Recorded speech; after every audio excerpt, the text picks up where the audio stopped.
people felt that maybe the fight could have been stopped earlier. Do you feel like there's cause for that? Maybe once you get to 10 or 11 and there isn't really, it's not looking like there's a way back in the fight. I mean, 12. I looked over at Rob McCracken, he had his towel in the 12th round ready to go in, and obviously when he got dropped. But Galao did a good job of holding, when he was hurt and kind of riding the storm, but he took a lot of punishment in the last part of the fight. With the rest of the card as well, some fantastic fights on there. Conor Walker, Liam Taylor incredibly tough in moments in there. Yeah, it was a great night of boxing with so many talking points. I mean, firstly, Conor Walker's just been a bit of a revelation. I think he's a great fighter, and Liam Taylor was good tonight. After 6 rounds it was nip and tuck, but fantastic knockout finish. I thought Peter McGrail boxed well. Baluta's a nightmare, he's very, very dangerous. Pat Brown is just a big, strong, grizzly, horrible, talented cruiserweight that I think beats pretty much every domestic level cruiserweight now, and he's only had 2 fights. He'll fight Lewis Oakford on July 5th in Manchester, which will be a great fight. I thought T8 was sensational. I mean, you see comments like, oh, the opponent was terrible. The opponent, beat Ruth Huntley, Queensbury's debutant the other week. She's been the distance with a lot of former world champions. She's never been stopped. She's never really looked that hurt in fights, and she just got sparked tonight by an 18-year-old. That is very, very special. Ibrahim Sulaiman was great. Giorgio Vizioli, brilliant 8 rounds for him. Aaron Bowen ready to step up, and Hamza Udima a great victory. One more from me. I saw Ben Whittaker sat ringside tonight. Any interesting conversations taking place? A lot of interesting conversations, but as I understand it, he's under contract, and we wouldn't interfere with that situation. If he ever become available, honestly, I think we could do some sensational things with Ben Whittaker. But until that time comes, it's a non-conversation. Just away from tonight, I know you spoke at length about the Richards and Hitchens situation and Keith Connolly.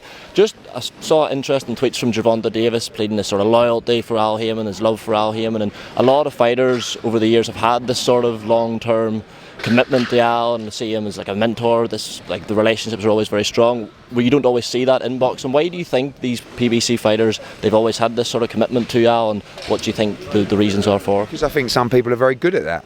I think some people are very good at making you feel like this is the guy that's really, my guy, and maybe is their guy. I think Al makes a lot of investment in fighters early on, whether that be through funding, whether that be through property or whatever it's going to be, and he's obviously got that trust for him. I mean, you see that with, I don't know, AJ or those guys, Katie Taylor, those elite people that really lean on. Me in that situation as well. Some don't quite get on or don't feel like you're the guy. But, there's a lot of slippery people in this sport. I'm not referring to Al Haymon, but who make you feel like, I'm your guy. Al's very different. Al's actually not the guy that he's worried about his credentials, and not the guy that's worried about getting in the photo or making sure he gets in the ring, because he don't even go to the shows. But he does work hard behind the scene, and I'm sure he cares for the fighters as well. So there are certain fighters that have extreme loyalty towards him, and rightfully so. Joseph Parker, Derek Chisora 3, does that do anything for you? Not really, no. I don't think that'll happen either. Dave Allen, Joseph Parker, does that do a bit more for you? Maybe. I mean, I think look, it's going to be a tough decision for Dave, because he's kind of put himself in line for all these big fights where we've had probably 3 top 10 heavyweights discuss a fight with Dave Allen in the last 72 hours, and it was our plan to probably put him in with TKV to fight for the British heavyweight title. And that's actually a route I like, because I'd love to see Dave Allen win a British heavyweight title in Sheffield. Do you know what I mean? But a fight with one of those guys and making that kind of money, you can't ignore. A couple of quick updates. Anthony Joshua, where are we at in terms of returning in camp? Training camp, not ready to start, but close. We had a conversation the other day, and I said to him, you need to let me know when you'd be ready by, and that was end of October, but happy to fight in November or December. So we're only going to fight once this year. Nothing really, next question, who's it going to be? I have absolutely no idea. Dave Allen. No, it's not going to be Dave Allen. Last one, Eubank BENN rematch, the weight rehydration clause, has that proved a sticking point in negotiations? I know it just sounds like a date. The contracts are signed for the fight, so I don't think there is any negotiations. All we're waiting on now is just a date from His Excellency. And obviously the football fixture's out now. There's been a lot of conversations between us back and forward, September 20th, October 4th, etc. Could be later, but he'll make a decision on that, His Excellency, probably in the next week. Eddie, just quickly, Mauricio Sulaiman's responded to your comments about the Manny Pacquiao fight, saying there's double standards, and it's because Eddie Hearn's not promoting it. That's the funniest. I mean, imagine Mauricio Sulaiman or the WBC accusing me of double standards. I mean, that's hilarious. I mean, I actually wrote to Mauricio this morning because he didn't like my comments about Bivol and Beterbiev, and I actually got a little bit of those comments factually wrong, but I still felt like he was calling out a fighter and goading him and giving the public information about an offer that had been made, and I don't believe that's the job of a president of the governing body. So he wrote to me asking to retract those statements, and I refused. And then I made my comments about Manny Pacquiao, and he made his comments today, and I wrote to him, I said, you got a cheek, you said all this about me, you called me embarrassing, a loudmouth, that was quite fair, the second one, and double standards. And I said, how ironic is that, you accusing me of double standards? The reality is, the reason Manny Pacquiao has been put in the rankings is because, forget that he's a legend and all that kind of stuff, because he thinks he's a big fight, which generate a lot of money and sanction fees. That's the reality, and sometimes you'd be better off just being honest about it. If it was a legend that didn't generate any money, and there was, he didn't want to, like, you just wouldn't put him in the rankings.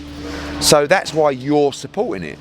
There isn't anyone that thinks that Manny Pacquiao should be automatically inserted at number, 5 or whatever he was, in the WBC. It's ridiculous.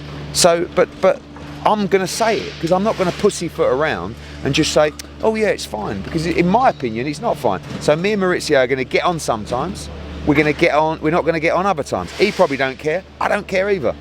The issue with Manny Pacquiao, the fact that he's been in the rankings, obviously there was talk to him and Conor Benn, weren't they, at one stage, is the issue around the world? Where it's well, he got a about Manny Pacquiao. I said, yeah, maybe it's a fight we could consider. Conor Benn, his best win at that point was Chris Eubank, right? It was not for a world title. It wasn't to do with anything in the governing body. We just got approached about that fight. And we got absolutely ridiculed. People were saying to me, you're a disgrace. How can you think about putting Conor Benn in with Manny Pacquiao? Now, fast forward 18 months or whatever it is, he's now been inserted in the world rankings. And worse than that, he's fighting for a world title. Eddie, can I just get your comments then on the Normans and basically... Brian Norman. Oh, Brian Norman. Yeah.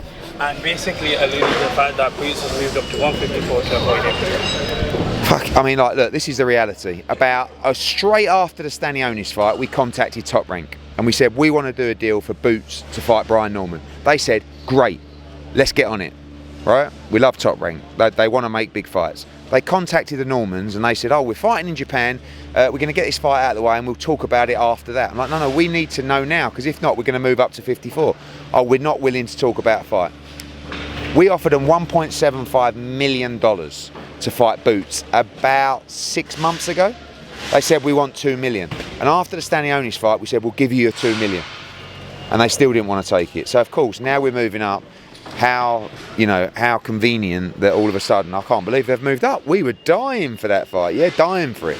But he can go back and we'll see what's next for him. Callum Smith been rumoured to fight Benavidez back into this year. Obviously yourself, obviously working with other promoters. What's the likelihood we could see Callum and Benavidez? It's a huge fight. Yeah, I think it's a great fight. I mean, look, Callum wants to become a 2-division world champion, but ultimately to do so, you've got to beat Benavidez or Bivol. It's not easy, but he's interim world champion. He's going to be in line for a shot at Dimitri Bivol, and there is a chance that he could fight David Benavidez around October time. We're still negotiating with the PBC, so we'll see. If he doesn't do that, he'll defend his interim world title in Liverpool or in the Northwest around the same time. Eddie, just quickly, I just want to ask about the heavyweight division in the US. It seems like it's an open market right now. Deontay Wilder's returning, but do you look at fighters potentially like a Jermaine Franklin that could help spearhead that division? I think the heavyweight division seems to be dead in America. It's a shame, because if America can get some quality heavyweights, I think it can really help the game. Have talks begun for Dave Allen and Joseph Parker, and if so, when can we potentially see it? There's a couple of conversations for Dave Allen to fight a couple of guys in the top 10 right now. I'm not going to go into it too much, but it's going to be a difficult decision. I mean, it could be a fight that gives Dave Allen 6 or 7 en suites, and he only wanted 1. What are the chances of us seeing Dave Allen and Joseph Parker? That particular fight, I don't know. I don't know. Eddie, is there any... On the towel situation tonight, a lot of people are talking about it. Do you think it should have been the towel situation? Difficult. Do you think, why wasn't it thrown in? Rob McCracken knows his fighter better than anybody. I did feel like, particularly in like from the end of the 10th, 11th, 12th, and Rob had the towel in the 12th, and it was almost going, but then Galal would tie him up. And like I said, Rob McCracken knows Galal your fight better than anyone, and I trust his decision on it.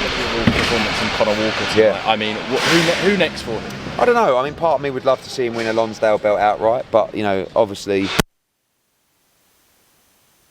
it's possible to lead the sport, you know, beyond his wildest expectations. So he gives us value for money every time, and I thought it was a great performance. Eddie, Yeah, we're talking to Queensbury about that fight. And then Tia Ayton, I mean, that's how you make a professional debut. I mean, I was a bit worried, and I said to Matty on Friday, no more media for her, because she's been doing so much media. She's 18, and it's like, if she's not quite ready or she's not quite mature enough, she might just freeze a little bit in there tonight. And I went backstage before the fight, and she was just like calm, cool as a cucumber.